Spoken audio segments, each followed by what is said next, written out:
América Latina além do Foro de São Paulo. O universo riquíssimo da literatura latino-americana que nós não conhecemos, que a esquerda inclusive esconde.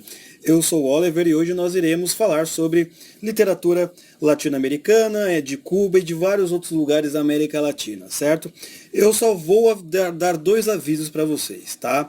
Olha, esse Oliver Talk ele foi gravado via Skype com um participante da Colômbia, Lucas Souza, um brasileiro que mora lá, tá? Então os microfones não estão com aquela qualidade de estúdio ou do celular que eu estou usando aqui, tá? Eu estou usando meu microfone um pouco ruim no celular, no computador, certo? Então vai ter uma qualidade assim de som um pouquinho inferior, mas o conteúdo sempre de primeiro nível, certo? Então aproveite o seu Oliver Talk aí. Oliver Talk. Bem-vindo ao seu podcast de hoje. Enjoy! Seja bem-vindo ao Oliver Talk, o local onde a cultura é descomplicada. Hoje nós iremos falar sobre literatura latino-americana, certo? Para isso eu trouxe o convidado o Lucas Souto. Hoje ele atualmente mora na Colômbia, estamos aqui numa conferência via Skype. Ele trabalha na Câmara de Comércio Brasil e Colômbia, além de ter várias traduções, né, ou melhor, ser tradutor de alguns trabalhos para o espanhol e português, e também estar no COFES, ele é aluno do Olavo de Carvalho. Tudo bem, Lucas? Como é que você está? Oi, Luciano, tudo ótimo aqui, um prazer estar com vocês aqui, né, sempre como ouvinte, agora a primeira vez aí podendo colaborar um pouco, né? Excelente, meu amigo. Então, a pergunta que não se quer calar, além do Foro de São Paulo, além de toda essa ideologia que nós vemos, né, da esquerda na América Latina, existe literatura viva, existe arte que não seja ligado a esse tipo de movimento, a esse tipo de ideologia? Você consegue dizer isso? Não, isso é lenda. Existe literatura cubana ou é tudo tem que passar pela mão do Fidel Castro? Teoricamente era para passar, né? Mas tem uns que eles conseguem fazer o tráfico de livros lá também, né? mas sim, tem uns autores interessantes, Luciano, que eu queria tentar trazer um pouquinho, né, apresentar para o público do Oliver Talk, né, do pessoal do Senso Comum também. Eu pensei aqui em 3 nomes, né? Aí depois vou falando um pouco de cada um deles, né? Um é Mário Vargas Llosa, né? Esse é mais conhecido, acho que já tem vários livros traduzidos em português também, mas talvez não tanto quanto deveria. Um outro, né? Ele é peruano, né? O Vargas Llosa. Um segundo que eu queria falar aqui é o Carlos Montaner, né? Carlos Montaner é um escritor e historiador cubano, né? Que vive hoje em Miami. Vou falar depois bastante dele aqui. E um terceiro, esse o mais desconhecido, mas de grande valor, que é daqui da Colômbia, onde eu estou, né? Que é o Nicolás Gomes Dávila, né? Que é esse sim, bastante conservador, né? Que ele se dizia como reacionário autêntico, né? E aí eu vou contar um pouquinho uns detalhes dele, um pouco da obra dele, né? Eu acho que vai ter uma coisa, o pessoal vai gostar. Excelente. Porque a gente não faz ideia do que muitas vezes acontece, né, no mundo latino-americano, né, porque parece que, assim, quando eu viajei para América Latina, mas o país que mais tempo que eu fiquei foi o Chile, correto? E eu percebi uma coisa muito interessante, não sei se você percebe aí na Colômbia. Quando eu fui lá numa baladinha, alguma coisa assim, naquelas épocas, né, que a gente aqui e ali, né, eu percebi que os cantores brasileiros, não é? Lá eles tinham a mesma versão que eles cantavam aqui, não é? Sim. Eles cantavam em espanhol. Mas os cantores latinos, tipo, sei lá, Shakira, que Opa!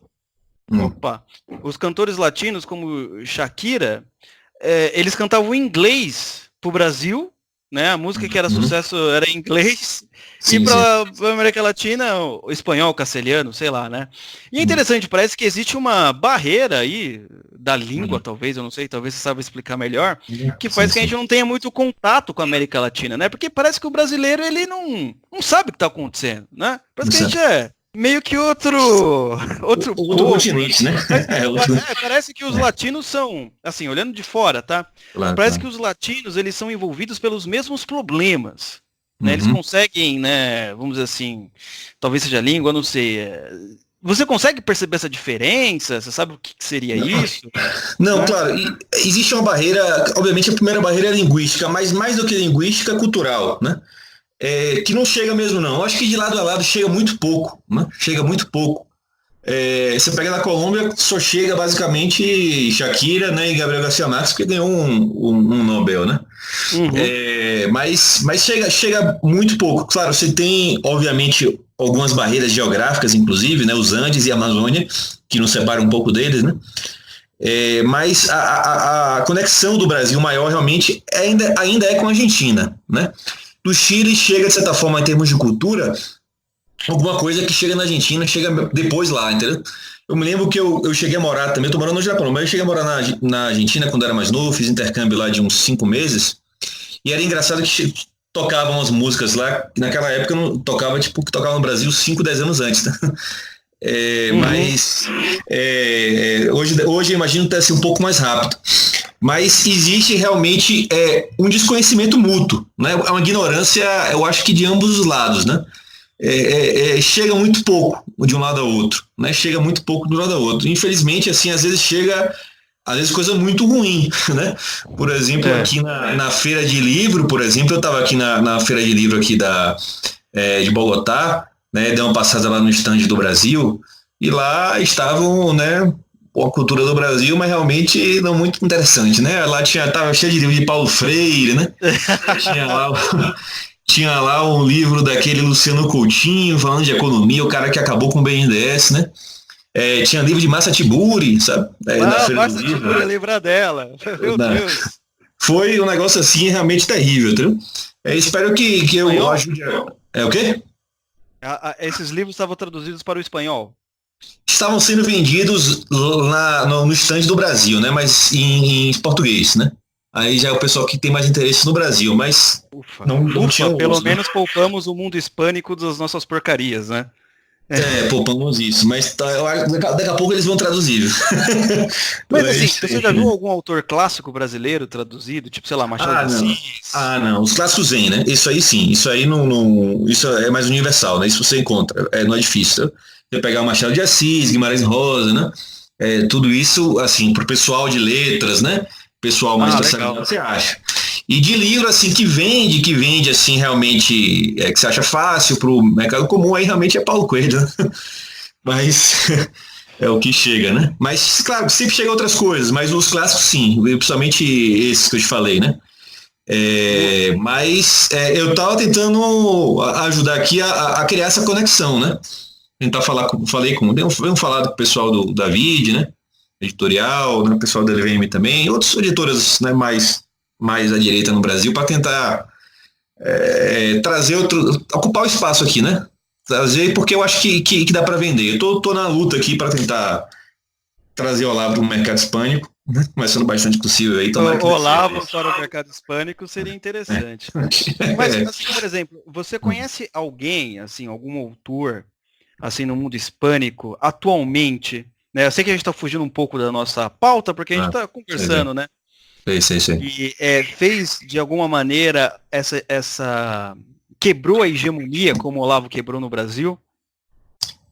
Alguém assim, você fala assim, esse cara é bom, hein? Vale a pena, talvez. Ou não tem, ou você não conhece alguém assim, vamos dizer, atualmente, com a mesma estatura, né? Porque, por exemplo, na Inglaterra nós temos, óbvio, nas suas devidas proporções, hoje, sei lá, tem o Roger Scruton, exatamente. Da Rimpa, né? Lá nos Estados Unidos, né? Você tem, enfim, vários. E assim, no mundo hispânico, né? Assim, pô, a gente não sabe nada, né? Nada assim. Não, tem umas pessoas. Da literatura, né? Ele é mais filosofia, etc, né? Política. Claro. Não, tem sim, tem vários nomes, né? Porque às vezes a gente não chega. Você sabe como é que é o mercado editorial no Brasil, né? Graças a Deus a gente está rompendo isso, está melhorando muito no mercado editorial no Brasil agora. Você chega hoje numa cultura, na livraria, né, Saraiva e tal, você já encontra livros que 5, 10 anos atrás seriam impossíveis, né? Então teve uma melhora muito grande no Brasil. Mas sim, tem os autores realmente que são muito bons, né? Existe uma tradição, que pelo menos que eu conheço, né? Uma tradição, aí já é mais liberal, alguns liberais mais conservadores, parecido um pouco no Brasil, que seria um Guilherme Melchior, um Zé Maria Pena, entendeu?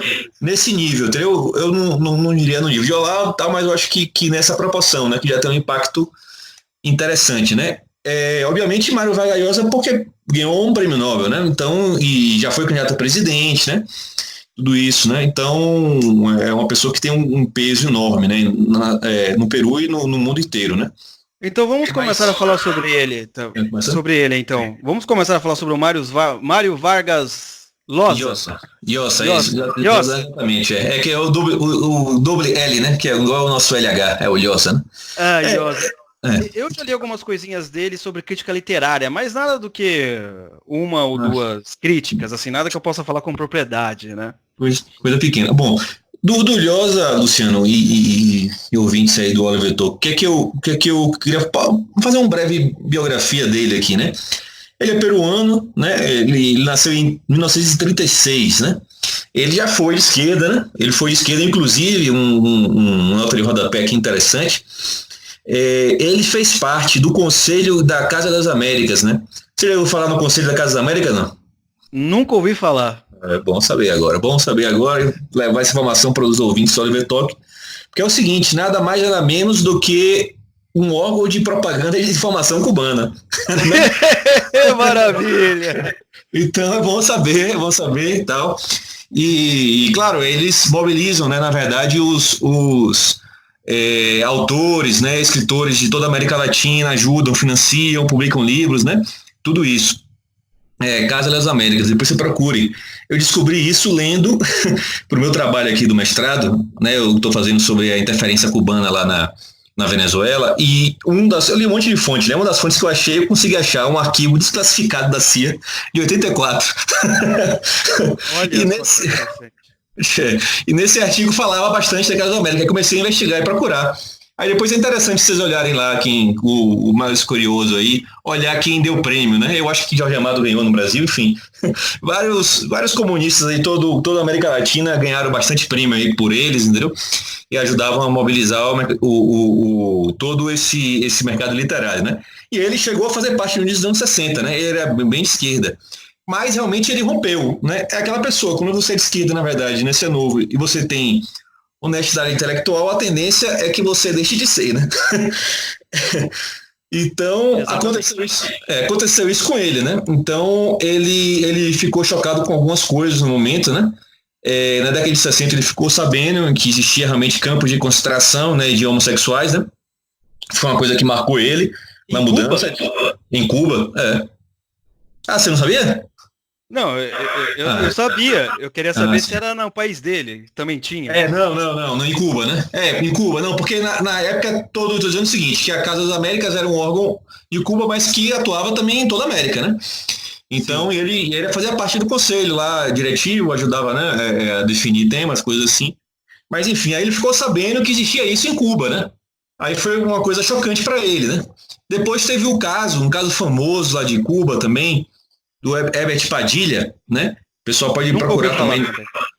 Pessoal, essas coisas não chegam muito no Brasil. Eu vou trazer umas coisas de Cuba aí que realmente em outros países que não chegam no Brasil. Excelente, exclusivo do Oliver Talk. Essa é a ideia, né?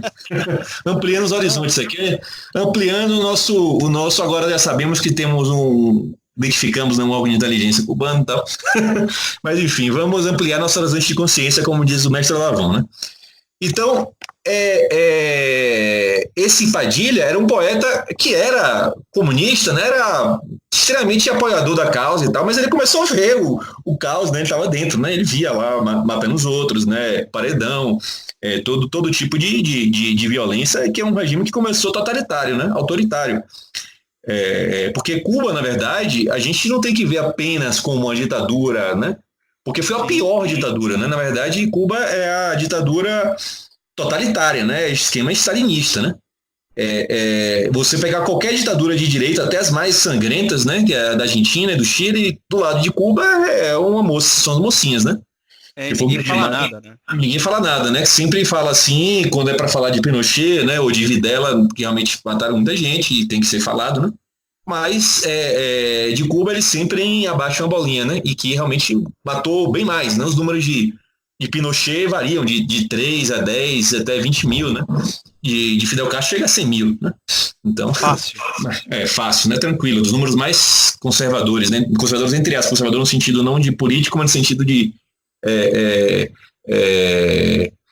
isso, de números mais básicos, né? Nesse sentido. Sim, mas você estava falando dos campos de concentrações de homossexuais em Cuba, isso, e ainda tem a história, que talvez você sabe muito mais do que eu, só abrindo um parênteses aqui no Lhosa, qual que é o nome lá do argentino, lá que todo mundo idolatra também? Esqueci o nome dele. O Borges? Jorge Luis Borges? Não, o que andava de motocicleta lá, esqueci o nome dele. O Che Guevara também matava homossexual a rodo, não era? Isso. Claro, ele matava. Na verdade, você vê os diários dele, ele dizia, ele gostava de matar, né? Tem um livro, até tá fora aqui eu tava pensando aqui, mas é o Máquina de Matar, de Nicolás Marx, que é o mesmo autor que escreveu o livro da Nova Esquerda com Agustín Laje, né? Excelente autor. E ele mostra isso, ele tinha uma predileção realmente por matar as pessoas, né? Ele gostava do cheiro de sangue. Isso, na verdade, ele falando por ele mesmo, né? Não é ninguém dizendo, são os diários dele, né? Mas é a parte que não aparece no diário de motocicleta, né? Claro, né? Ele tinha e daquela época, porque o comunista daquela época é a visão diferente do de hoje, né? Naquela época, o comunista, a visão homossexual dele era que era uma degeneração burguesa, né? Então, botava lá, porque na verdade o campo de concentração é o seguinte, era o cara ia lá pro negócio e trabalhava até a morte, né? Era ou às vezes não morria também, mas era trabalho forçado, né? Trabalho forçado no campo, né? E o sujeito, ele via isso como, por exemplo, o homossexual como um fruto do capitalismo, que nem você falou, né? Porque o sujeito não tem filho, vai ter muita grana e vai gastar, então o sujeito é um capitalista nato, então ele tem que matar esse jeito aí. É um capricho burguês, um capriço burguês. Muito doido. Era a concepção, né? Que vigorou por muito tempo, isso mudou depois com a nova esquerda, né? Mas até então era isso. Depois, quando fracassou com o proletariado, os caras usaram as minorias, né?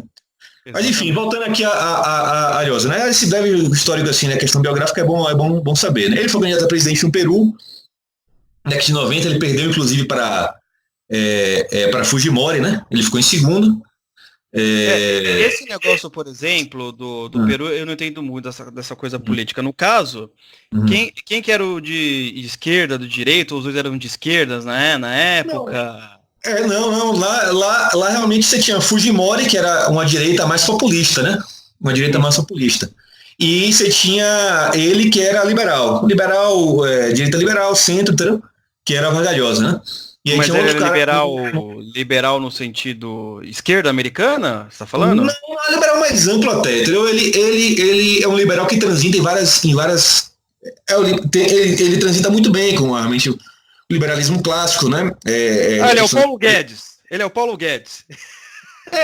Mais ou menos, mas é porque ele também tem diálogo, por exemplo, com o social-democrata, entendeu? Então, por exemplo, ele consegue ter um diálogo com o Fernando Henrique, entendeu? Seria realmente mais hoje o novo, né? Uma coisa assim, entendeu? No Brasil, entendeu? Uma coisa nessa linha, entendeu? Então, mais ou menos assim, entendeu? Mas, obviamente, com uma dimensão, com toda uma bagagem cultural que ele tem também, entendeu? Então tem outras coisas, assim, não dá para colocar ele na caixinha apenas de um liberal, assim, mais raso, entendeu? Porque aí eu vou até trazer outros elementos aqui para explicar, né? Por exemplo, que eu tinha falado aqui, uma obra dele que eu acho muito interessante, por exemplo, é a Civilização do Espetáculo, né? Esse livro, Luciano, Civilização do Espetáculo, esse livro tem em português. Esse livro tem, inclusive, em português. Por exemplo, nesse livro, ele tem um diálogo muito interessante com T.S. Eliot, né? Ele está falando de cultura. E ele fala T.S. Eliot, né? Tem aquele outro, Lionel Trilly, né? Que aquele de Imaginação Liberal. Sim.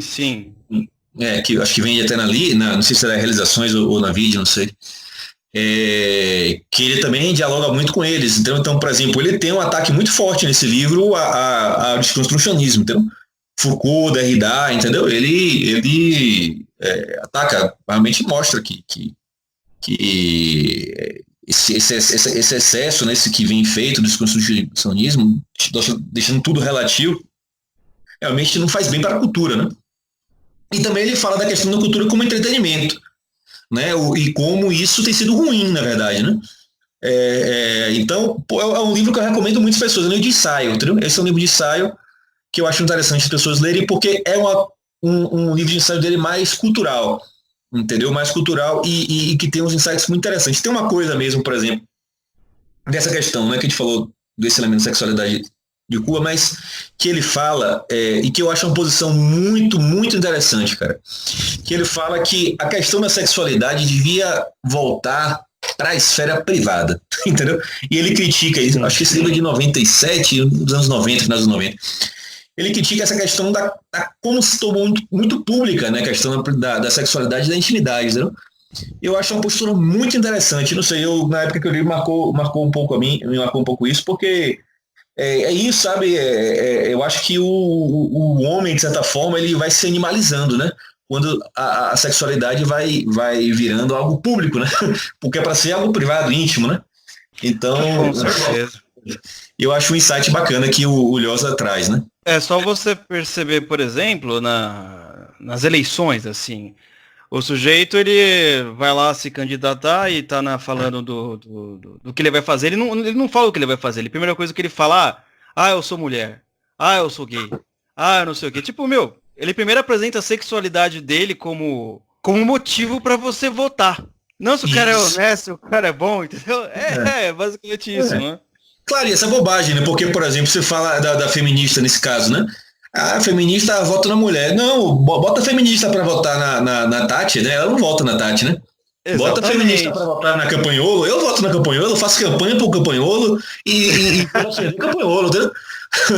Ana Campanholo, né? Mas bota a feminista para dizer que Campanholo defende representa as mulheres. Aí não, aí é certas mulheres, né? Como certos homossexuais, como o que é conveniente para eles, né? Os certos negros, né? Enfim, é o que é conveniente para o discurso deles, entendeu? Mas obviamente que o indivíduo é muito mais complexo do que isso, né? Sim. Pois é. Continuando então sobre como que é? Llosas que fala? Llosa, Mário Vargas Llosa, sim. Outro... Eu fiz aqui uma lista dos três, assim, que eu acho que é interessante trazer para o pessoal. Eu não li tanto, estou querendo ler alguns de romance mesmo, mas tem um outro que é muito bacana, que é La Llamada de la Tribu, né? A Chamada da Tribo, né? Esse é mais recente, esse livro, né? E é um livro um pouco autobiográfico dele, mas uma autobiografia intelectual, tá? Um pouco da trajetória dele. Então, eu acho interessante também esse livro aí, que o primeiro que eu botei um elemento mais de cultura, né? Esse aqui eu falei mais um pouco político mesmo dele, sabe? Político e filosófico. Então, assim, as influências dele, né, foram vários autores. Por exemplo, você tem o François Revel, né, Jean-François Revel, Raymond Aron, né, o sociólogo francês, Isaías Berlin, Ortega y Gasset, Hayek, né? Foram as grandes influências. Então, você vê esses nomes, acho que se identifica bem qual é a... Sim. Só gente grande. Gente de peso. Realmente é uma tradição liberal sana, né? Claro que a gente vê aí as deturpações liberais aí, os exageros, né? O liberalismo americano porque é isso, o liberalismo, a questão é a seguinte, que para você ver o liberalismo bom do liberalismo ruim, na minha opinião, na minha modesta opinião, tá? Você vê a origem. Por exemplo, se o liberalismo tá bebendo ali de Rousseau, desse pessoal, vai vir coisa ruim, entendeu? Sabe? Agora, se estiver bebendo de Tocqueville, entendeu? De outros assim, aí é diferente, entendeu? Não sei, é a forma que eu avalio, entendeu? Então, claro, tem fortes críticas, obviamente, ao comunismo, ao castrismo, ao socialismo, né? E aí vai trazendo a trajetória dele, falando um pouco até da evolução dele, né? Que dos mais marcantes realmente para ele, na conversão dele, na mudança que ele deixou de ser de esquerda, socialista, foi realmente a questão da Revolução Cubana. E ele sofreu, obviamente, bastante naquele tempo, né? Era ostracizado, né? Foi deixado de lado, então ele era respeitado como Alvin hoje, né? Alvim, você pega Roberto Alvim, né? O secretário de cultura. Antes era super badalado, era super tudo de bom, ganhava um monte de prêmio, fazia peça de Chico Buarque, era maravilhoso. É agora, de repente, não tem talento nenhum mais, né? Agora sem talento, tal, como é, fundamentalista e não sei o que. Eu acho que deve ter passado um processo parecido com o Alvin, né? Talvez não tão denso, porque realmente eu acho que o de Alvin ainda é pior. Mas é um pouco isso, entendeu? Um pouco como é que ele vai saindo do buraco. E o terceiro livro, né, que eu pensei aqui para trazer para os ouvintes aqui do Oliver Talk, é um livro simples também, pequeno, mas muito interessante, que é Cartas a um Jovem Novelista, né? Que é um pouco da questão da escritura, de como escrever a romance, como se tornar escritor, né? Excelente. Esse livro tem muita gente que procura, né? Às vezes as pessoas elas querem não somente ser escritoras no sentido mais profissional do termo, mas escrever bem, né, etc, né? Principalmente eu tenho bastante amigos aí nessa área, né? Pô, interessante assim a vida do Liosa. A gente nem imagina quantas essas pessoas sofreram, né? Se aqui no Brasil era assim, né? Imagina aí, né?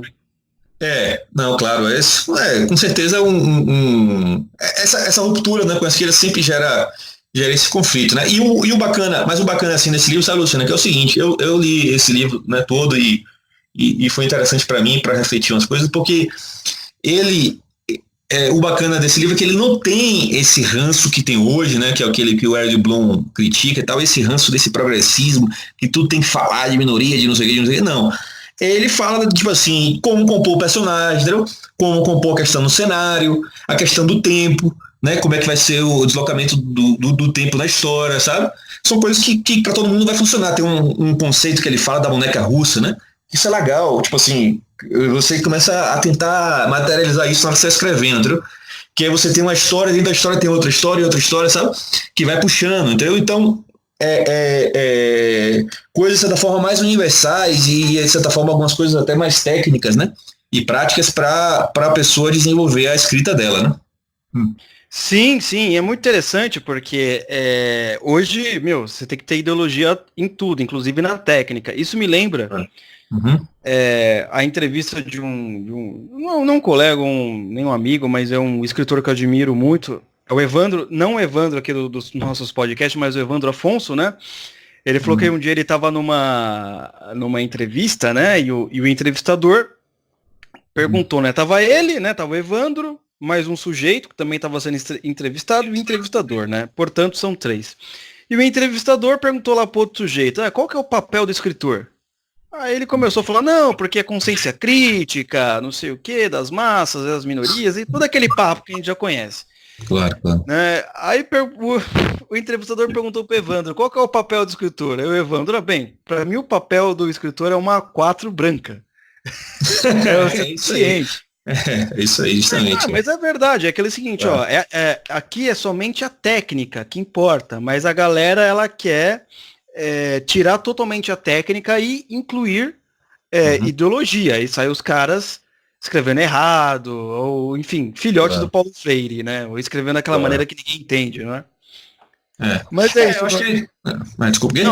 Não, pode falar, continua aí. Eu pensei que você não ia falar nada. Não, claro, não, é interessante a observação, mas é isso, tipo assim, eu acho que retoma aquela boa tradição disso, tipo assim, acho que a literatura é escrita para isso, para você buscar, né, o bom, né, o belo, né, o justo, né, então eu acho que eu prefiro ficar nessa, entendeu? E obviamente com uma técnica apurada, entendeu? Que é o desenvolvimento que você só faz, você se escorando nos grandes, né? Você não vai conseguir nada, você não vai ser um Shakespeare, não vai ser um Cervantes, você não vai ser, né? Até os grandes hoje do século XX, né? Um William Faulkner, um Hemingway, o que seja, entendeu? Você não vai ser um desse. Todos esses, você pode olhar, todos esses bebem da tradição, entendeu? Não tem como. Até, por exemplo, você pega um escritor como Gabriel Garcia Marques, que era esquerdista, comunista, que defendeu o Fidel Castro até o fim e tal. Mas ele bebeu da tradição da literatura ocidental a fundo, cara. Entendeu? Porque é aquela coisa que o Olavo fala do imbecil coletivo, né? Que E naquela época os caras ainda tinham uma formação melhor, entendeu? Ou na época do pessoal da escola de Frankfurt, os caras tinham uma formação sólida, entendeu? Agora, o de hoje, esse pessoal realmente é o dejeto do dejeto do dejeto, né? Então, realmente, aí chega no que a gente vê na imprensa hoje, né? Você vê aí o Guga Chakra falando que Maduro é de direita, você vê, né? Do Viver falando as bobagens dele, sabe? É assim, por quê? Porque realmente chegou no nível que eles não têm mais essa referência da tradição, e aí começam a sair isso, Massatiburi, sei lá, essas coisas, né? Não, você tem total razão. Inclusive, você me lembrou, falando desses autores antigos, eu li há um tempo o livro a biografia do Manuel Bandeira, né, Itinerário de Passárgada. Legal. Que ele fala que ele acredita que ele jamais seria um poeta, assim, vamos dizer assim, do calibre dos grandes brasileiros. Mas mesmo assim, e ele também tinha uns problemas, ele estava muito doente, né, e tal, mas ele falou assim, eu vou desenvolver minha técnica até o limite que for possível, né, para ver, claro, né, se eu consigo chegar em algum lugar. Porque, olha que interessante esse aspecto, é isso que eu falo pro pessoal normalmente. O Manuel Bandeira, ele sabia que ele tinha certas dificuldades, ele sabia que ele não tinha aquela facilidade de fazer o verso, de ter a técnica poética. Ele até fala lá no Itinerário de Passárgada, uma passagem bonita, de que ele teria que cavar a técnica poética como o garimpeiro tem que achar o ouro, sabe? Aquele negócio mais... Claro. Porque ele tinha a dificuldade extrema, não era alguém que nasceu, por exemplo, com uma facilidade natural, né? Mas é exatamente isso que o Manuel Bandeira entra nisso que você tá falando desses caras aí. Não, antigamente, mesmo os caras sendo comunistas, só pra você ter uma ideia, se eu não me engano, na biografia do Bandeira, não me recordo agora, mas ele saiu para vereador ou alguma coisa assim, né? Espero que eu não esteja falando uma besteira muito grande, para um partido social brasileiro, para o Partido Socialista Brasileiro, alguma coisa assim. Então, era um cara que não era de direita, mas sabia que, tem que ser um cara muito bom e conhecer a realidade, como você tá falando, não é? Claro, e muitas vezes esses caras mudam depois também, né? Você pega o Jorge Amado mesmo, era comunista, né? E aí, com a questão dos crimes lá de Stalin, ele foi e repressou outro. Você pega no final da vida, Jorge Amado era bastante próximo de ACM lá na Bahia, entendeu? Carlista. Foi ficando carlista. Enfim, coisas assim, sabe? Porque, agora, claro, toda vasta que ele fez, entendeu? Depois que ele denunciou, saiu do Partido Comunista, ameaçaram, dizendo que nunca mais se escritor, mas continuou sendo, entendeu? É claro, aí já relativiza, mas manteve obviamente, muito do que tinha, né? Mas é isso, cara, tipo assim... como o Olavo sempre fala pra gente também, a gente tem que beber de várias fontes, né? Beber de várias fontes, mas aí a gente vai ao tempo depois vendo o que é bom. Você pega vários escritores com o tempo, um vai ficando mais velho, vai ficando... João Baldo Ribeiro também, né? Como conterrâneo lá da Bahia, ele também já foi de esquerda, mas se você parar pra ver os textos dele no fim, as crônicas dele como tava terminando, sabe? Ele já tava ali, descia o pau em Lula e já tava, sabe? Foi mudando, entendeu? Porque realmente são pessoas que de outra geração que teve uma formação, mais que, como a gente falando aqui, mais que às vezes o cara que foi comunista foi isso aqui, mas ele tinha tido acesso realmente à grande literatura universal, o grande pensamento ocidental, entendeu? Essa é a diferença, entendeu? Então hoje, e aí você permite um diálogo, entendeu? Você pode chegar hoje e ler realmente Jorge Amado, você sabe que tem ali realmente propaganda comunista, tem uma coisa ali dentro. Mas existe um valor estético, entendeu? Eu já li Gabriel Garcia Marques, existe um valor estético, você vê os textos que ele fala, a forma que ele faz ambientação, sabe? Que ele descreve o cenário, você fica imaginando ali, ele fala, ou imaginando ali em Cartagena ou na costa aqui da Colômbia, sabe? Já estive aqui na costa, sei como é que é, ele fala dos cheiros, das coisas. Você imagina um pouco, sabe? Você vê que tem uma capacidade imaginativa interessante, né? Mas enfim... Vamos voltar aqui aos nossos... Sair um pouco dos comunistas aqui. Só para concluir, eles sabiam colocar a arte acima da ideologia. Eles tinham a ideologia deles, mas quando era para falar sobre arte, eles colocavam acima, não é? Exato. Às vezes sim, às vezes não, mas tipo assim, e tinha um ferramental, pelo menos. Tinha aquele ferramental, aquele instrumento ali, aquela coisa que realmente faz o cara ter valor, né? Faz ter valor, você pega o Olavo já me disse mesmo, um cara que ele gostaria de debater, Antônio Negri, que ele fala, entendeu? Porque é um cara que respeita intelectualmente, né? Ele não quer debater com o idiota, ele quer debater com o cara que, né, vê algum valor, né? Então é um pouco isso, né? Exatamente. Então vamos para o nosso segundo autor que você separou aqui, o Nicolas Gomes Dávila. Voltar para o Nicolas Gomes. Esse realmente o quê? É homem mesmo, esse sujeito aí? Nicolás. Ah, homem. Nicolás, não, falei errado aí. Desculpa, mas tudo bem, porque em português é mais Nicolas, né? Nicolás Gomes Dávila, ele é colombiano, né? Nasceu em Bogotá em 1913 e morreu em 1994. Esse autor, ele foi realmente marcado, ele foi tipo uma espécie de Nelson Rodrigues colombiano, né? Mas não de crônica, né? Nelson Rodrigues foi muito bom em crônicas, né? E em jornal, né? Ele também teve trabalho jornalístico, mas ele, acima de tudo, foi um crítico da modernidade. Entendeu? Ele realmente, ele se dizia, né? Um reacionário autêntico, né? Nossa, esse é bom. É tipo eu compararia no Brasil com uma mistura de Nelson Rodrigues com Milor Fernandes, né? Porque ele é um gênero que chama, né? Um gênero literário que não é muito comum, que eu não sei se você conhece, aforismos, né? Ou escolhos, são as frases curtas, né? Escolhos é como fala aqui em espanhol, não sei se existe em português a palavra, mas aforismo, né? São frases, né? Frases curtas, né? E de grande densidade, né? Como Milor Fernandes, não sei se você chegou a ler aquele A Bíblia do Caos. Sim, li um pouquinho. Não. Um pouquinho, Tem aquelas frases, né, meio marcantes e tal, com o Olavo também, bom nisso, né? É o que seria o Twitter. Era o Twitter, exatamente, então, né? Poucas palavras, você tem uma capa. Hoje, se eu tivesse hoje, ele estaria no Twitter realmente bombando, entendeu? Aí eu separei algumas frases dele, porque o Escolho tem essa vantagem, a gente pode falar o Escolho aqui inteiro, né? O aforismo, né? Sim. Então aqui tem umas frases bacanas, né, que eu falei aqui, que ele viu aqui, né?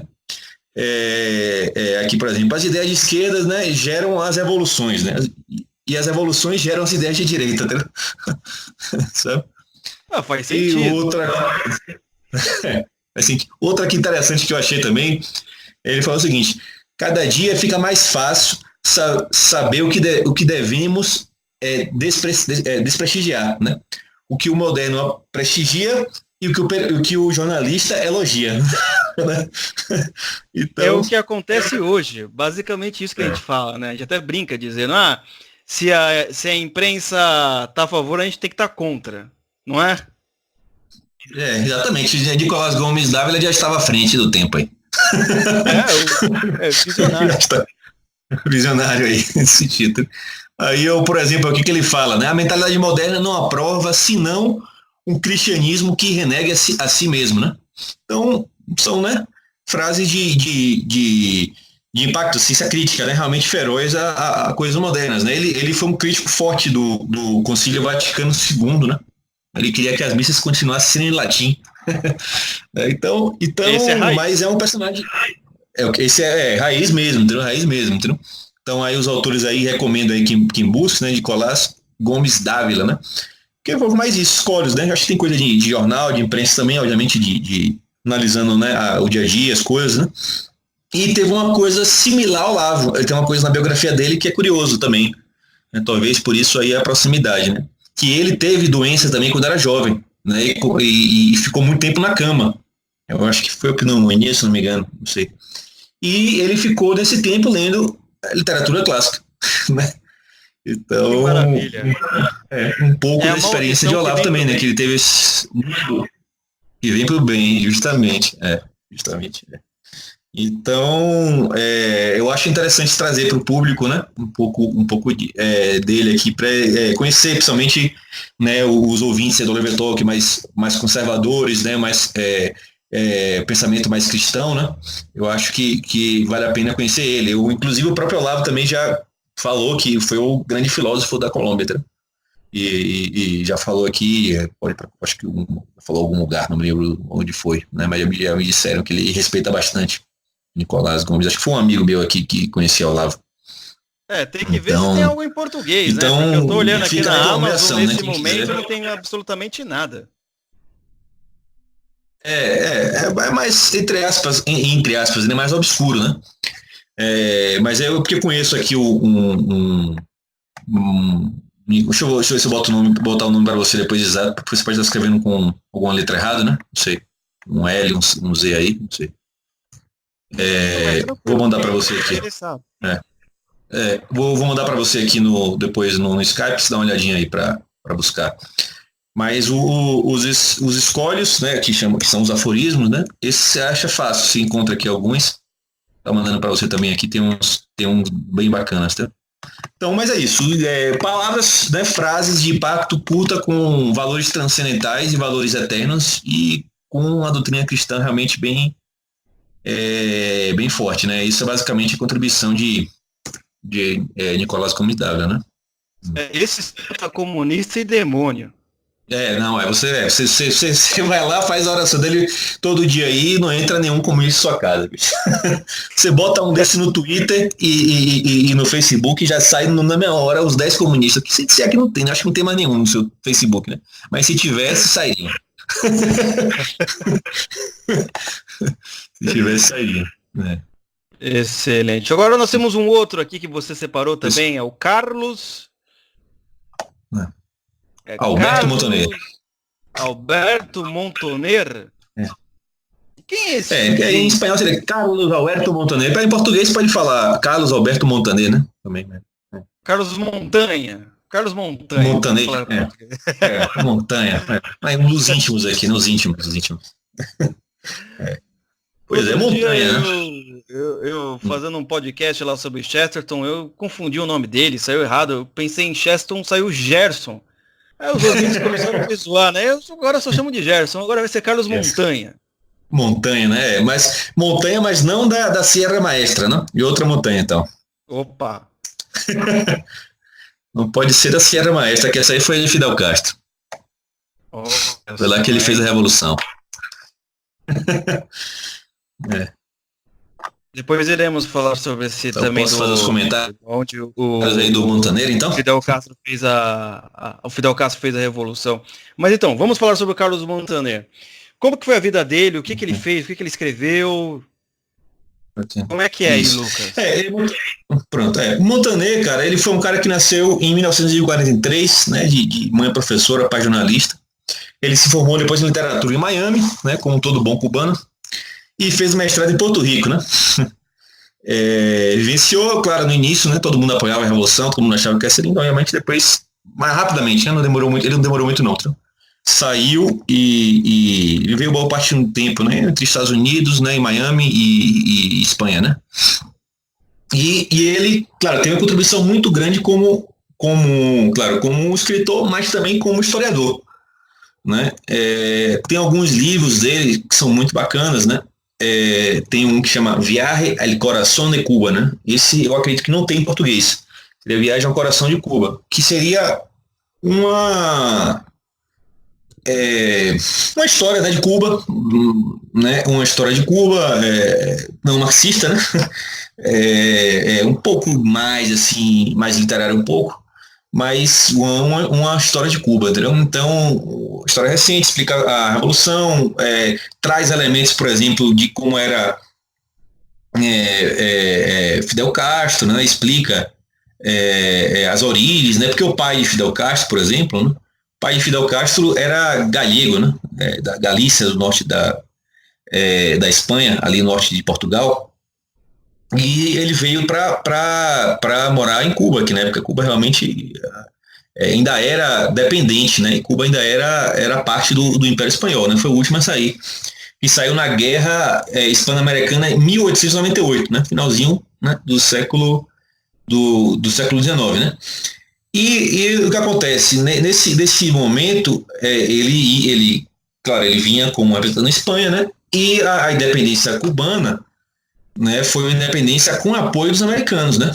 Então, eles saíram do domínio espanhol, né? Que a Espanha na época perdeu tanto, né? Cuba como perdeu as Filipinas, né? Nas Filipinas, inclusive, que você sabe que tem a relação com com a Amazônia do Brasil. No Brasil tem a Amazônia por causa das Filipinas. Eu não sei se você sabe disso, essa história. Não sei, cara. Você me explicando várias coisas sobre a história de Cuba, né? A gente critica a ditadura cubana, mas a gente não sabe, por exemplo, toda a história, como começou. É legal isso que você falando. A gente tem que fazer um outro podcast sobre isso. Mas que relação é essa da Filipinas com a Amazônia? Explica agora, eu fiquei curioso. Foi curioso, né? Não, esse é um caso interessante, acho que é bom falar aqui, eu em nota de rodapé aqui, mas interessante falar, que tá falando de Filipinas aqui, porque acontece o seguinte, quando a Espanha e Portugal dividiram o mundo, né, em dois pedaços, você tem aquela linha de Tordesilhas, né, depois ela vai mais um pouco, né, a oeste, mas aquela linha dividia nessa parte que a gente vê do mapa, que a gente entende no Brasil, né, aquela parte do Nordeste, o resto estava ali para a Espanha, né. Mas o que aconteceu o argumento de grandes diplomatas brasileiros, né, como o Alexandre de Gusmão e depois o Barão de Rio Branco, outros, né, na verdade a cena de Gusmão, né, isso aí na época do Brasil e Portugal, né, mas que seria usado pelos outros diplomatas brasileiros depois, né. A questão foi o seguinte, o Alexandre de Gusmão, em 1750, ele falou o seguinte, a gente passou um pouquinho da linha aqui, entendeu? Aqui no Brasil, aqui, pegou a Amazônia, mas foi por ordens de Filipinas, né, que era, na verdade, o rei Filipe, né, que era na época da União Ibérica, que era Espanha e Portugal, o próprio rei mandou o Portugal ocupar lá, né, a parte que acho que é hoje ali, ocupou acho que o Maranhão e a parte ali que seria mais ou menos o Pará, né, e aí foi ordem do próprio rei da Espanha, né, e a segunda coisa foi o seguinte, não, a gente passou um pouquinho aqui, do lado de cá, mas você passou do lado de lá, vocês passaram na Filipinas, porque a Filipinas, historicamente, era para ser colonização portuguesa, né? Então, vocês invadiram lá a parte da Filipinas, a gente invadiu um pouquinho aqui a Amazônia, eles por eles, entendeu? e aí o Brasil realmente pôde manter, foi um dos argumentos, né? Parece piada aqui, mas realmente foi um dos argumentos usados na época do Brasil, que era quando era Portugal ainda, né? No Brasil, quando era colônia, né? O Brasil, parte do Império Português. E daí surgiu o jeitinho brasileiro. Talvez, mas aí realmente a grande tradição diplomática brasileira, que realmente é realmente muito superior às outras chancelarias e outras, agora piorou um pouco com o PT, né? Mas realmente uma tradição diplomática, principalmente de fronteiras do Brasil, que eu acho que é um legado que a gente devia valorizar mais, cara, que realmente foi uma obra, o Brasil com o tamanho que tem de fronteira, sem ter problema de fronteira, sem ter guerra, realmente é uma obra do povo brasileiro que a gente deve realmente valorizar. Com certeza. Pô, legal. Outro dia vamos falar mais sobre isso daí. Muito interessante, cara. Mas então, continuando. Fecha a nota de rodapé. Coloca ponto final. Fecha a nota de rodapé. Voltando aqui para o Montaner, né? Então pronto, aí ele fala disso. Ele explica, por exemplo, essa questão E aí quando tem a independência, então tem a guerra entre Estados Unidos e Espanha. E nessa época o pai dele, né, perdeu, porque ele era espanhol, né? E ele foi lá, na verdade, para se trabalhar, trabalhava na terra, entendeu? O pai dele, diferente de Fidel, era uma pessoa trabalhadora, entendeu? Que cresceu até, ganhou mais terras, evoluiu, né? Virou até um latifundiário, entendeu? Depois, mas foi crescer na vida, né? Ele cresceu, realmente chegou lá com pouca coisa e evoluiu. Né? E aí nisso, mas ele passou um pouco desse sentimento anti-americano para Fidel, entendeu? Porque ele trazia essa ideia um pouco de hispanidade, né? Queria a independência de Cuba, mas eu acho que na própria família dele, né? Pelo fato de ter participado da época da guerra e tal, ter perdido, né? Ele fica um pouco com esse ranço anti-americano, né? E aí que seria importante na formação dele, né? E depois na Revolução Cubana. Aí ele traz isso, vai explicando, né? Aí depois ele, na viagem de coração de Cuba, depois vai falando da questão de vários desses crimes, né? Que vão cometendo na Revolução, da perseguição com os intelectuais também, que inicialmente esquerdistas, depois, né? E você sabe, né? Isso aí acho que todos os ouvintes aí do YouTube sabem que quem mais mata comunista é comunista, né? Então, então isso não foi exceção em Cuba, né? Foi mais regra também, né? Então aí traz todo esse histórico, né? Todo esse histórico que eu acho que vale a pena o pessoal conhecer. Né? Um outro livro, e agora esse realmente, como eu falei, só tem, acho que em espanhol. Agora, um que já tem em português, que é fácil de encontrar, que é divertido de ler, né? e que é bacana para o pessoal conhecer, que chama o Manual do Perfeito Idiota Latino-Americano. Né? Esse você conhece? Não? Você conhece, né? Esse eu já ouvi falar, mas não li. Não leu. Esse é até engraçado, irônico, assim, e divertido de ler, né? De certa forma, é um contraponto, né, forte ao Eduardo Galeano, né? E entre outros livros, mas o principal, realmente, a grande obra que ele quer atacar é Eduardo Galeano, né? A do Galeano é aquela As Veias Abertas da América Latina? Exatamente. É como se fosse um livro para contrapor esse livro, entendeu? Então, aí recomendo. O pessoal também, para a história da América Latina, né? Quiser conhecer um pouco. História, tem várias fontes, tal, mas tem uma linguagem mais jornalística também, mais agradável de ler. Então. E aí ele mostra isso, crítica à teoria da dependência, né? Questão da CEPAL, marxismo, né? Essa ideia dos ricos que tira dos ricos, aí a gente vai chegar no paraíso, entendeu? A idealização dos índios, né? Porque a narrativa de Galeano, a narrativa marxista que tem na historiografia de América Latina, né? De história, na maioria dos casos, é isso. Então você tem, primeiro ele foi oprimido pelos espanhóis e portugueses malvados, não sei o que acabaram com os índios, com a cultura dos índios, não trouxeram nada de bom, só doença e tal, e morte. Aí depois você vem os britânicos só fazem saquear a gente, roubar o ouro de Potosí, o ouro de não sei o que, sabe, e matar as pessoas e pegar o dinheiro e fazer empresas malvadas e tudo isso. E depois termina com os gringos, né, de desgraçados yankees que vêm aqui para também seguir essa tradição de exploração, expoliação, né, de dependência e tal, por isso que a gente está fudido. Então essa é a lógica de Eduardo Galeano, entendeu? Então. Eu ia falar que essa é a lógica do perfeito idiota latino-americano, não é? Justamente. Que é o que ele, né, faz o contraponto, entendeu? Mostra que é muito mais que isso, entendeu? É uma coisa muito mais complexa, né? Hoje eu estava até dando uma passadinha aqui, não nesse livro, mas no outro aqui que eu estava lendo, que chama o Los Cubanos, né, que é a coisa mais complexa, por exemplo. Tinha uma discussão entre próprios padres, né, lá na Espanha, entre um chamado Las Casas, né, e o outro era o Sepúlveda, né, e teve um debate teológico, né, questão dos índios, né, um realmente defendia que não, o Las Casas, né, que não, que são seres humanos, têm os direitos, tal, que não pode sair matando os caras, aqui. Mas o Sepúlveda realmente defendia que tinha que matar, entendeu? Então essa questão, essa sombra e essa luz, né, da colonização, tanto portuguesa quanto espanhola, existe sempre, entendeu? Agora não pode ser só sombra, só luz, né? A coisa é feita de forma mais complexa, né? Então, realmente, se tinha lá dentro da própria igreja vários padres que defendiam realmente que tinha que respeitar os índios, tinha que respeitar os negros, são seres humanos, não sei o que. E tinha padres que tinham a teologia que dizia que não, tal, se eles são infiéis, pode matar mesmo, não sei o que. Você tem várias teologias ainda, né? Então existia esse debate. Então, assim, eu acho que a coisa vai mais além, entendeu? Então não adianta colocar a culpa aí, a coisa é feita por nós, pelos indivíduos, né? Vários indivíduos, pelos grupos, pelas pessoas e as instituições que vêm e que têm realmente sua luz e sua sombra, né? Sim, exatamente. Isso é muito importante que você está falando, porque é o seguinte, normalmente quando nós ouvimos falar sobre a igreja nessa época, simplesmente tem um padre que não gostava, achava que o índio não tinha alma, que o negro era escravo por natureza, mandava matar. Nunca se fala, por exemplo, que antes de qualquer decisão tinha um debate, né? Os caras debatiam, viam todos os argumentos teológicos, não era assim. E normalmente o argumento, cara, tem que ter alma, porque eles são seres humanos, não é? Isso, exatamente, não, claro, e várias tradições boas, né?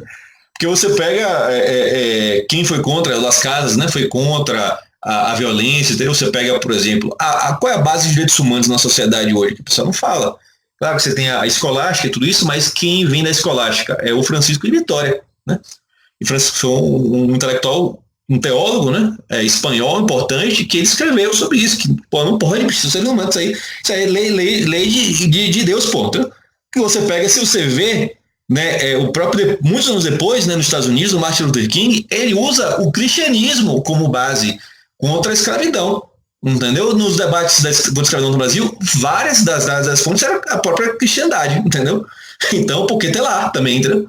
Porque, claro que tinha gente que fazia interpretações bizarras, né? E teológicas realmente sofríveis e terríveis que legitimaram grandes desgraças na história da humanidade. Então, mas existiam vários e vários outros que não, entendeu? E que tem uma contribuição teológica, filosófica, entendeu? De direitos humanos realmente verdadeiros, né? Não que a gente tem hoje, pô, muito bons, né? Exatamente, concordo com tudo que você está falando. Mas voltamos ao Carlos Montanha. Voltando na montanha, beleza e tal. Então pronto, aí tem esse Banal Perfeito Idiota latino-americano. Aí traz isso, depois tem uma segunda versão da Volta do Idiota, né? Mas é basicamente isso, esse ataque, né? Tem obviamente a questão do defesa, né, da economia de mercado também, né, do capitalismo, que eles defendem fortemente, tá? Crítica pesada à CEPAL, né, que é a Comissão Latino-Americana, né, de Econômica, né, que criou essas teses, essas Furtado e tal, de indústria nascente, tudo isso, que foi um dos casos. Você pega, por exemplo, na Argentina, entendeu? A Argentina era um país próspero, e a Argentina deixou de ser por quê? Porque teve peronismo, né? O peronismo nada mais foi do que tipo um dilmismo, né? Um dilmismo como é Avant lá, antes do tempo, né? A política de Perón é um pouco Dilma, né? Você tem um grande Guido Mantega ali na economia, desenvolvimentista, né, ao extremo e tal, querendo o Estado intervir em tudo, criar grandes empresas, criar tudo, e realmente você vê qual foi a história da Argentina, né? Depois do peronismo, então foi a história da decadência, né? Então, em vários outros países, né? Então, a questão uma coisa aí tem uma crítica forte realmente à igreja, mas não é que é a igreja, né? Uma parte envenenada da igreja, né? Que é a teologia da libertação, né? A teologia da libertação foi uma coisa terrível, desastrosa, mas além de teologicamente desastrosa, ela ajudou a muitas guerrilhas, né? Ela foi a base de várias guerrilhas, né? Ela nasceu inclusive aqui na Colômbia, em Medellín. Nasceu essa porcaria. O pessoal... foi aí na Colômbia? Olha só que interessante. Foi em Medellín, em 68, a conferência daqui em Medellín que nasceu. Leonardo Boff, o outro sujeito lá, o pessoal estava até falando agora do sínodo da Amazônia, né? Tudo isso. É fruto, aparentemente... Fruto podre, né? Fruto podre disso aí. Tá? E ali uma coisa das principais, né? Uma das grandes males da América Latina, que ele fala bastante também lá no livro, que vem da teologia de libertação, que são as guerrilhas. A LN, por exemplo, vem de guerrilha, porque tem uma diferença aqui de FARC para aí já dá pra fazer outro episódio sobre isso, né? De FARC para LN. Porque a LN ela veio veio de gente universitária e faculdades, entre aspas, né? Cristãs, né? Mas que era na base da libertação, né? Então, tem aqui o padre Camilo Torres, né? Então, é a formação mais alta universitária. Então, você pega a FARC, vinha de camponês, né? E uma linha, de certa forma, mais soviética. A LN era mais intelectual e mais cubana, entendeu? Então, tem essas diferenças aqui um pouquinho, entendeu? Mas ambas assassinas iguais, né? Mas tem essa coisa, entendeu? Então, ele fala também disso, da teologia da libertação e das guerrilhas, né? Também ele fala disso, né? O que gerou de desgraça, né, no continente. Você pega, por exemplo, a Colômbia hoje, realmente é um país que é bastante conservador, além realmente do cristianismo ser mais forte aqui, talvez que no Brasil, você tem a questão das desgraças, né, das guerrilhas, né, 70 anos, esses caras aqui matando gente, fazendo sequestro, né, os crimes que esses caras cometeram aqui é um negócio que eu fico com muita pena no coração, assim, sabe, de a gente não fazer um trabalho cultural sobre isso, sabe, Luciano? De não ter filme, não passando no Brasil, novela, isso aqui tinha que estar no Brasil passando tudo isso, mostrando o que esses caras são capazes de fazer, pô, entendeu? Porque o que eles fizeram aqui, sabe, sequestro de pessoas, estupro em série de mulheres, abortos forçados, minas terrestres, sabe? Tinha um negócio aqui na Colômbia que os caras faziam que é o seguinte, cara, tem um negócio chamado pesca milagrosa. Os caras simplesmente, imagine estar com sua família, certo? Você tá lá com sua família, aí você vai de Bogotá para Medellín, certo? Aí você pega a estrada, para lá na estrada, aí no meio da estrada, para os caras com uma metralhadora, provavelmente uma AK-47, né, que é a arma de guerrilheiro, para você, e aí fala assim: não, me dá seu filho aqui. Ah, não sei não. Não. Aí ele pega seu filho, né? nunca mais você vai ver ele na história, né? E aí seu filho vai pra guerrilha, pô. E aí você nunca mais sabe de nenhuma novidade do seu filho, às vezes seu filho morre lá, você nem sabe, não tem nem vai enterrar seu menino, tá? Você nunca mais sabe nada do cara, do seu filho, tá? Com 10, 12, 15 anos, sabe? Isso aconteceu durante muito tempo, tá? Eles faziam isso aqui, tá? Que terrível isso daí, cara. Isso é satânico demais. Coisas terríveis aqui, né? Não sabe nada, ninguém sabe disso no Brasil, né? Agora, esses dias aí, tem uma semana, daí 20, 15 dias, os caras injetaram AIDS num dissidente, pô, que tava lá na prisão, botaram o cara. Coisas assim, tá? Isso em Cuba, né? Não foi a guerrilha. Mas sabe, coisas assim que acontece que realmente a gente não tem nem noção, né, cara? Cara, não, a gente tem que falar mais sobre isso, né? Em outras oportunidades, né? Porque a gente tá tentando dar um foco aqui para a Claro, literatura, mas voltar. quando você fala não, mas continuando aqui, quando a gente fala sobre a dimensão que esses guerreiros, que esses evolucionários, né? A capacidade que eles tiveram para destruir vidas, famílias e governos na América Latina é algo assim, incontabilizável, né? Se é que existe essa palavra. Claro, não, os números é difícil até saber, porque os números variam muito, né? Impressionante, não sabe. cara. Não, isso é realmente a gente tá brasileiro, né? Claro. E um por pouco de lei, exemplo, né? assim, a questão assim das Farc virar partido, né? Como é que tá? Da Farc, né, virar partido. Isso. Isso é uma aberração, né? Isso é realmente um acordo, é o que eu chamo aqui acordo de submissão, né?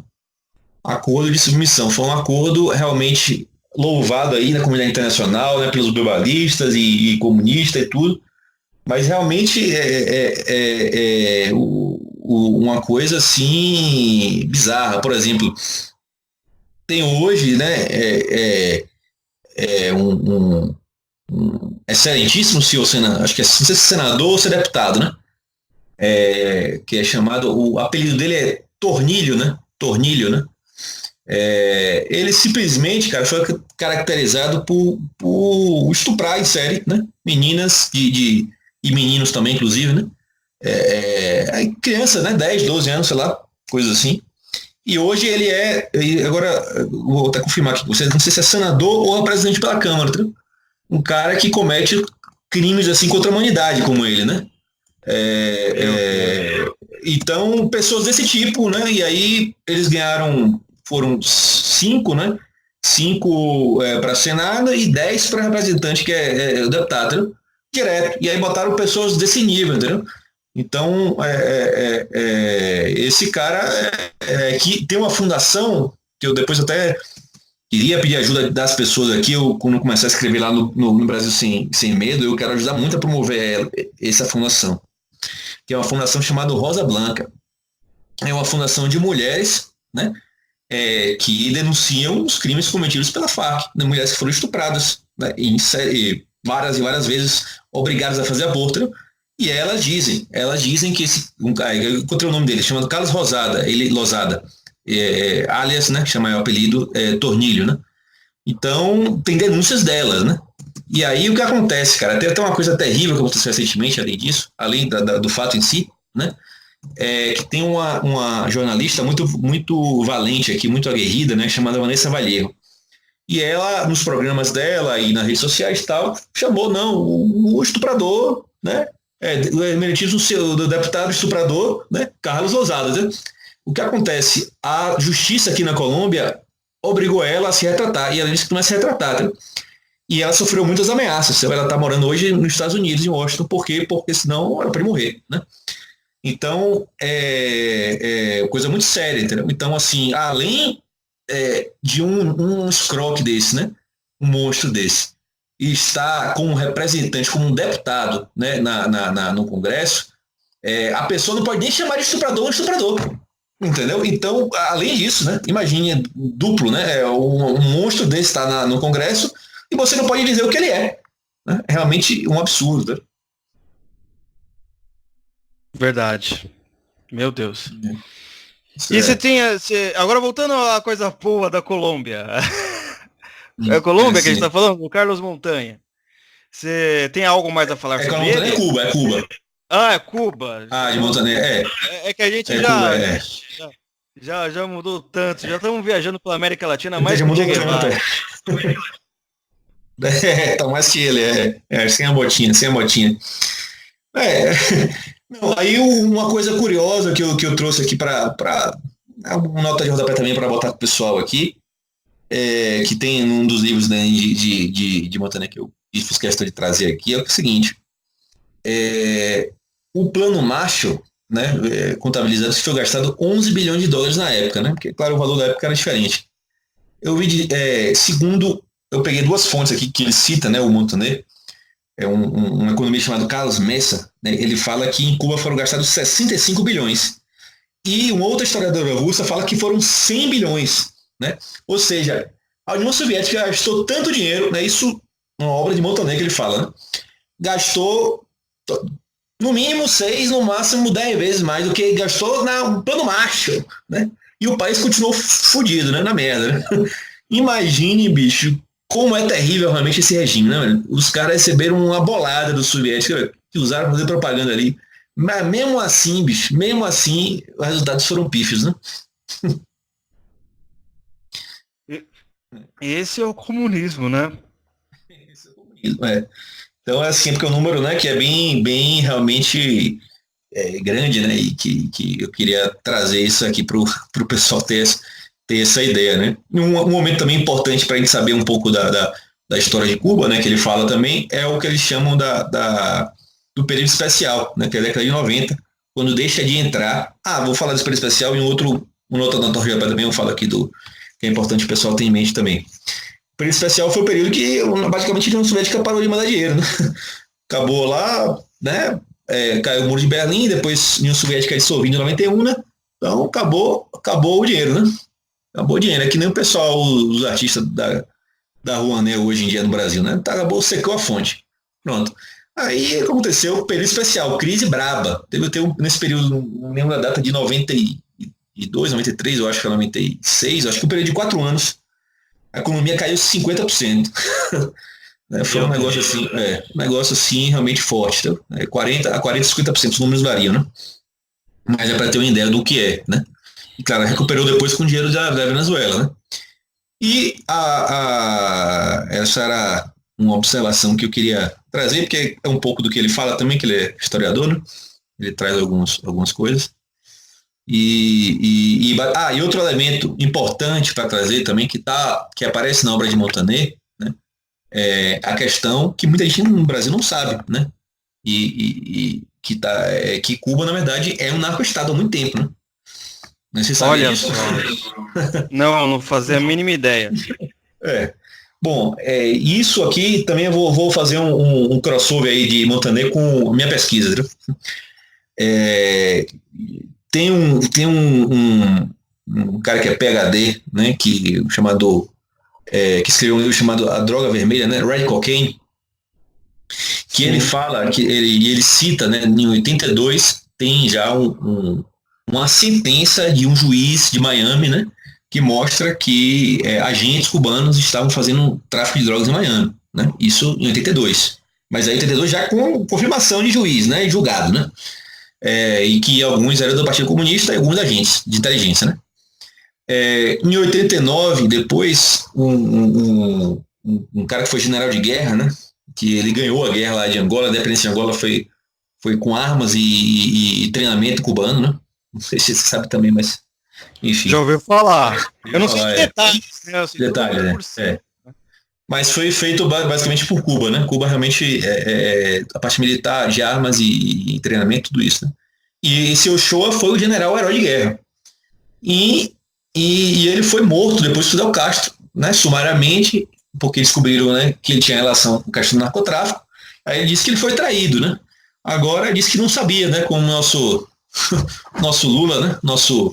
Olha só. O Brahma também, né? Que tem essa tática de dizer que não sabia, disse que não sabia, né? Agora você imagine, o general de guerra, um dos caras mais altos do exército do seu país, né? Está traficando drogas e você não sabe, né? Por acaso você não sabe, né? Enfim, aí já tem esse histórico amplo, né? E obviamente hoje o Leonardo Coutinho, um jornalista, não sei se você conhece esse brasileiro, escreveu ali O Espectro, um livro muito bom, recomendo a todos que leiam também. ele também traz esses elementos. Aí ele fala de como o Fidel Castro convenceu o Hugo Chávez a fazer o narcotráfico, né? Então ele fala disso, ele explica isso. Ele fala o seguinte: companheiro Chávez, a droga é uma forma de guerra assimétrica contra o Império. Então ele tem uma doutrina moral para justificar o tráfico de drogas. Então, sim, se a gente está atacando o Império, a gente é menor, então a gente tem que usar todas as armas, né? Então, a gente vai lá, envenena o inimigo, acaba com a juventude deles e ganha dinheiro. Então, depois o próprio Hugo Chávez compra essa ideia também, né? Inicialmente ele não queria, mas depois se convence, né? Fidel Castro convence ele que é uma forma de guerra assimétrica, que pode financiar um monte de coisa com esse dinheiro, né? E que segue até hoje, né? Então, não esqueçamos, né? A importância que tem realmente o tráfico de drogas, especial de cocaína, para a esquerda latino-americana, né? Venezuela pode estar lenhada, destruída economicamente, mas os líderes estão multimilionários, né? E com muito dinheiro de cocaína, né? Tem além do que eu falei, sair um pouco de Montaner, mas tem um autor, vários autores, jornalistas também que já saíram, um negócio chamado Cartel de los Soles, não? E os Narcosobrinos, que o Cartel de los Soles basicamente o seguinte: o Estado venezuelano hoje, né, e o cubano também, mas essa confirmação é da Venezuela, né? Eles são ligados. O Estado venezuelano hoje, simplesmente, os oficiais de alta patente deles fazem tráfico de drogas, né? Isso comprovado. Se tem lá no Coutinho, no livro dele, tem uma parte que ele fala lá, um plano, ele conseguiu lá um plano de voo lá do cara lá do Exército, lá da Polícia Federal, não sei o quê. Mas ele diz lá o número do avião, dos voos que saía. Ele fala com detalhes assim, desse nível, entendeu? E, claro, tem julgamento também dos chamados os narcosobrinos também. Se não me engano, acho que é na Justiça de Nova York, né? E que eles foram presos, acho que 800 quilos, não, acho que era 800 quilos de cocaína, entendeu? Foram pegos, eu não me lembro exatamente o local, entendeu? Mas, enfim, isso já está bem documentado, chega muita coisa disso. No Brasil é uma grande novidade, né? Eu quero em breve também trazer esses temas no Brasil, né? Espero que também eu correr um pouco de risco aqui, mas na vida a gente tem que correr risco, né? Mas é verdade. O Leonardo Coutinho tem um livro aqui, o Hugo Chávez e o Espectro, né? Como o presidente venezuelano alimentou o narcotráfico. É nesse livro que fala, É uma das fontes interessantes que eu usei também no meu trabalho, tá? Esse livro fala dessa questão dos aviões, né? Ele fala da relação comum mas tem vários outros, né? Tem um livro chamado Cocaína em Miraflores, né? Uma jornalista venezuelana que fala, tem esse Leonardo Coutinho. Tem vários livros hoje que confirmam, entendeu? Tem coisas com informação de Polícia Federal, com informação de Exército, com sentença judicial, entendeu? A informação da DEA, entendeu? Departamento de Drogas americano. Então são esse tipo de fonte, né? Não é chute, sabe? Não é teoria da conspiração, não é nada disso. São fontes realmente desse nível que eu estou te falando, entendeu? Ex-agente de inteligência, ex-militar que denuncia, entendeu? Então é esse tipo de fonte que eu estou falando, entendeu? Excelente, meu caro Lucas. E você falou que agora vai trabalhar ou melhor, vai colaborar com o Jornal Brasil Sem Medo, né? Do Olavo de Carvalho, né? Qual que vai ser a sua atuação lá? Valeu por lembrar aí. Vou sim, tô bastante animado, bastante feliz, né? O que o pessoal me passou, né? O Grimaldo e o Briguet, né? Me passaram de missão aí de cobrir a América Latina, né? A ideia é trazer coisas de América Latina, trazer o que não está saindo, né? Aqui, de certa forma, estou furando aqui um pouquinho, já trazendo algumas novidades aí, mas vão vir textos aí bacanas aí de América Latina. Falei agora, recentemente, escrevi já um texto sobre essa questão das manifestações na Colômbia, né? Escrevi um texto sobre o TIA também, a aplicação do TIA recente agora, contextualizando, né, explicando. A ideia é fazer os textos assim como vocês fazem aí no Censo, né? Claro, alguma noção de notícia, mas também contextualizar mais, né? Com mais com conteúdo também um pouquinho mais denso, né? Mais ou menos nessa linha de texto que vocês fazem, né? Também, né? Não chega a ser aqueles textos enormes da Piauí, né? mas assim, textos, mas também não são notas curtinhas, né? Contextualizar um pouco mais também, né? E aí meu papel vai ser trazer um pouco mais temas de América Latina. Eu acho que agora não vai faltar assunto, né? Poxa, então o Brasil Sem Medo está muito bem servido com você, Lucas. Agora vai ser o melhor da América Latina no Brasil Sem Medo. Obrigado, obrigado. Agora na América Latina Sem Medo. América Latina, exatamente, A análise, por exemplo, que você não vai ver lá no Brasil Sem Medo, vai ser dizer que Maduro é de direita, né? Esse tipo de análise você não vê lá, não. Rapaz, eu fiquei realmente horrorizado com esse comentário, bicho. Realmente me assustou. Eu nunca esperei muita coisa do pessoal, não, mas realmente Maduro ser de direita, eu acho que foi realmente abaixo do que eu esperava. Impressionante. Terrível. Tem algo que eu esqueci de perguntar para você, Lucas, que você queria falar? Né, que às vezes a gente esquece ou não faz aquela pergunta que você gostaria de responder, tem alguma coisa assim? Não, acho que eu falei demais até, falei muito aqui, tá? Tranquilo, tá ficando muito longo aí o podcast, já tem com tempo aí, já estamos...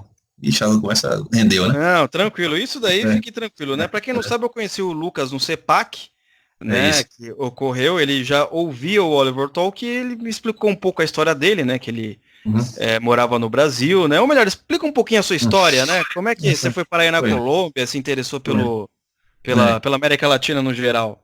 Isso, não foi tráfico de drogas não, pessoal, não fala em Colômbia, pensa que...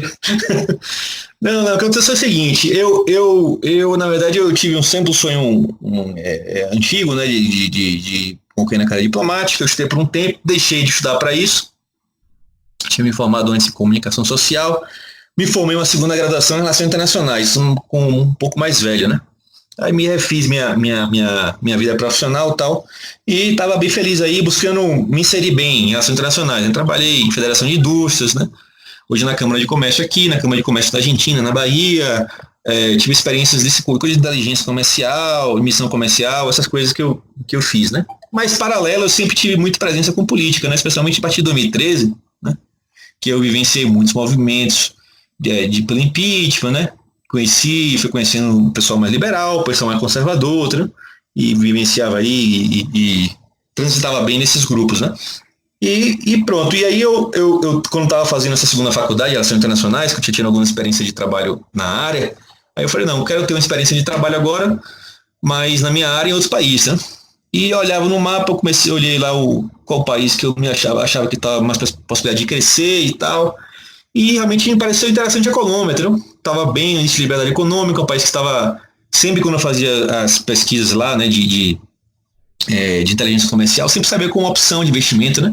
Uma opção boa, um país realmente que estava melhorando muito, que tinha mais segurança jurídica, na liberdade econômica, estava melhorando, né? Um país que vinha melhorando, que estava saindo daquela imagem, né, de violência e narcotráfico, né? E aí pronto, aí eu fiz, aí tinha uma universidade que me pareceu interessante, que eu podia aproveitar várias matérias, e aí pronto, aí eu vim para cá, na época eu dei umas aulas de português por um tempo, e depois comecei a trabalhar na Câmara. E aí, claro, como eu já tinha tido essa experiência de política lá, eu tive também com aqui, né? E aqui eu conheci grupos, né?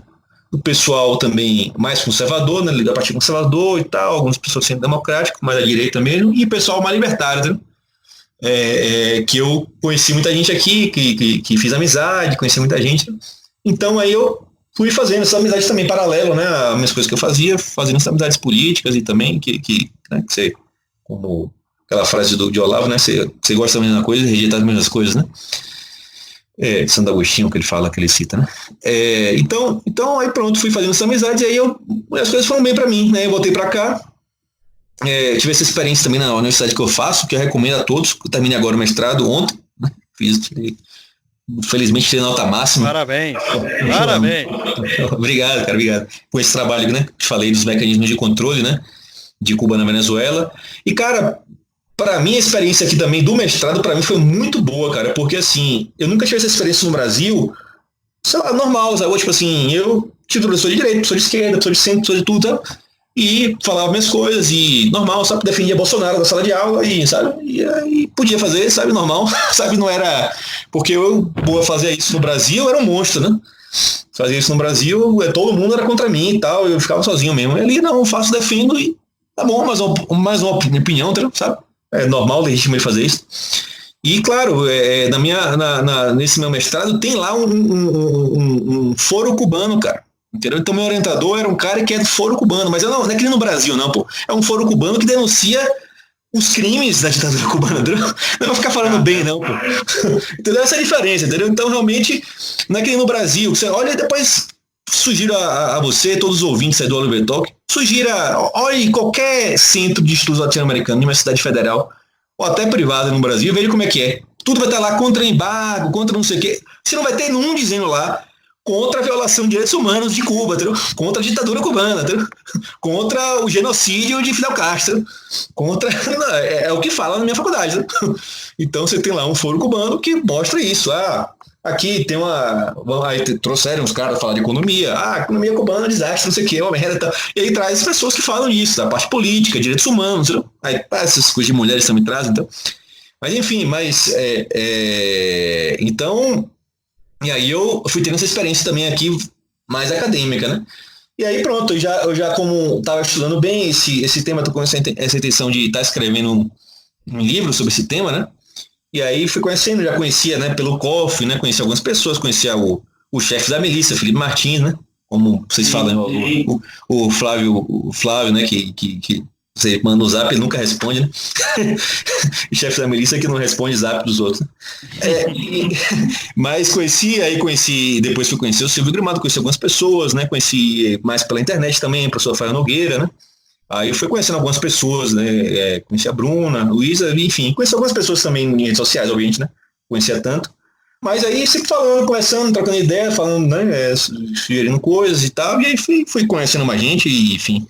E aí é isso, estou com esse plano de seguir também uma linha mais acadêmica, entendeu? E quero revelar para muitas coisas, né? Revelar muitas coisas de América Latina e trazer debates para o Brasil que não tem, né?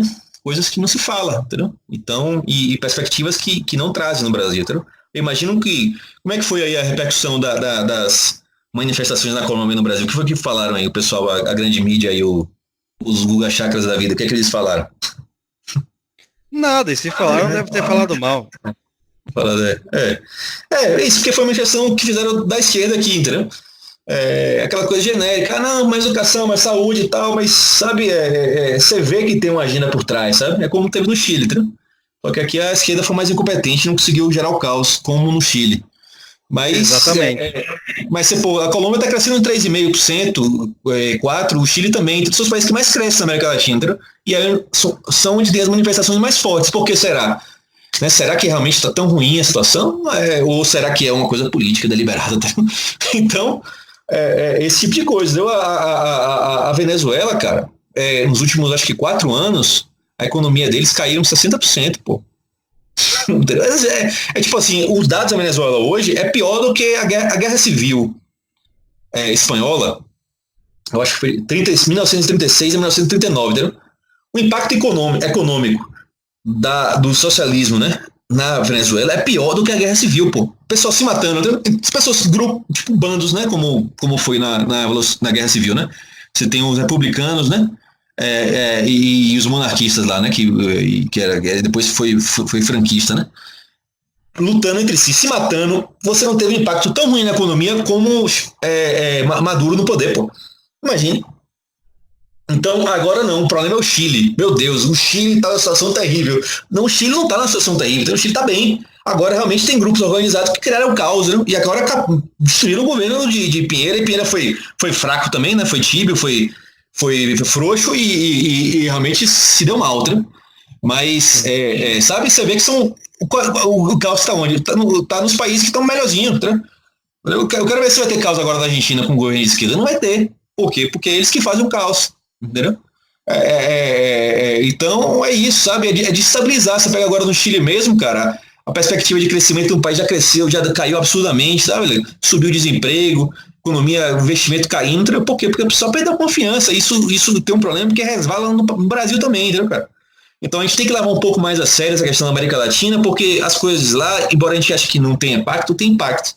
Porque o investidor estrangeiro, o europeu, o canadense, americano, o australiano, até chinês, o que seja, um saudita, o dos Emirados Árabes, que vai botar dinheiro aqui, ele vê a América Latina, entendeu? A América Latina está um caos. Não, está um caos Chile, né? E basicamente o Chile, né? Mas outros lugares, não necessariamente. Claro que vão tentar no Brasil, mas felizmente, né, a esquerda está perdeu dinheiro pro sindicato aí, né? Perdeu muita boquinha, eu acho que eles estão com menos capacidade agora, né? Enfim, basicamente. Graças a Deus. Graças a Deus, Graças àquela lei do sindicato, aquela lei foi fundamental pro Brasil, cara. Que ali caiu o orçamento dos caras 95%. Os caras não conseguem fazer greve hoje por isso, pô. Entendeu? O Lula onde vai dá meia dúzia de gato pingado. Por quê? Porque acabou a mortadela, pô. Não tem mortadela. Não tem dinheiro pro ônibus, não tem dinheiro pra mortadela, não tem dinheiro pra propaganda nas redes sociais, no negócio. Então chega lá os eventos dos caras, um fracasso total. Não pode botar esse imposto sindical não, pelo amor de Deus. Verdade, verdade. Então, Lucas, vamos finalizar por aqui. Muito obrigado pela sua participação aí, por você ter disponibilizado. Agora 10h30 aqui no Brasil. Que horas é aí na Colômbia? Aqui agora são 8h40, né? Aqui 8h40, né? Fuso horário. Oliver Talk em terras internacionais, né, meu caro? Muito obrigado pela sua participação. Valeu aí por confraternizar as suas experiências aí, vai ajudar muitas pessoas e também parabéns aí pelo mestrado e por ter entrado agora no Brasil Sem Medo. Muito obrigado, cara. Tô muito animado com tudo isso aí, com os próximos desafios. Agradeço, sigo sendo ouvinte de vocês aí, espero que o pessoal aí do Oliver Talk goste do programa. E aí estou aberto à disposição também, se tiver alguma coisa aí, se quiser saber biografia, sugestão de livro aqui de América Latina, literatura, de história, de política, estou aí à disposição. Excelente. Obrigadão. Eu vou colocar o seu Facebook aqui na descrição para o pessoal te encontrar, né? Vai que a galera quer conversar, trocar uma ideia e por aí vai, certo? Então, muito obrigado a você também que está ouvindo, porque você é essencial aqui no nosso programa, certo? Muito obrigado e até a próxima. Oliver Talk. Este é o fim do seu podcast. Muito obrigado.